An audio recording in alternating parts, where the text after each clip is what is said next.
আসন্ন এডিসি নির্বাচনকে সামনে রেখে ১৪ বোজ্জংনগর ওয়াকিনগর উপজাতি সংরক্ষিত আসনে তিপ্রা মথা প্রার্থী রুনিয়াল দেববর্মার সমর্থনে শনিবার বরকাঠাল বাজার এলাকায় এক সুসজ্জিত মিছিলের আয়োজন করা হয়।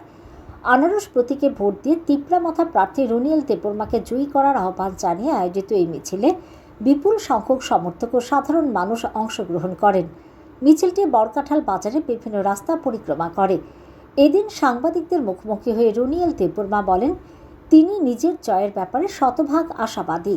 পাশাপাশি তিনি দাবি করেন, এবারও তিপ্রা মথা 25টি আসন নিয়ে এডিসিতে ক্ষমতায় আসবে। ওনার প্রচারও প্রায় শেষের পথে বলে জানান তিনি। বোজ্জংনগরে জয়ী হচ্ছি, আমরা তিপ্রা মথা পার্টি জয়ী হচ্ছি এবং শুধু 14 বোজ্জংনগরের ওয়াকিনগরে শুধু নয়, সারা ত্রিপুরাতে আমরা 25টা সিট নিয়ে এবার ক্ষমতায় আবার ফিরে যাচ্ছি আমরা।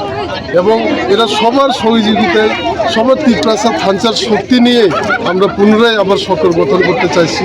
এটাই আমরা যে তিপ্রা মথা পার্টি যে সত্যর লড়াইয়ে, যে সত্যতার লড়াইয়ে, যে আমাদের অধিকারের লড়াইয়ে, যে আমরা বুবাগারার নেতৃত্বে যে লড়াই করছি, এটাকে সব অংশের আমাদের জনগণ, ত্রিপ্রাসা অংশের জনগণরাই আমাদেরকে শক্তি দিয়ে 12 তারিখে আনারস চিহ্নে ভোট দিয়ে আবার বিপুল বুথে জিতাবে আমাদের।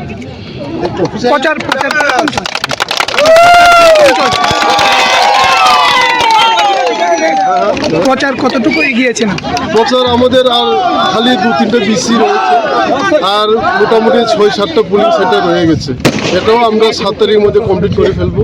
তারপরে আমরা আবার কি প্রোগ্রাম করতে পারি আমরা সিদ্ধান্ত নেব।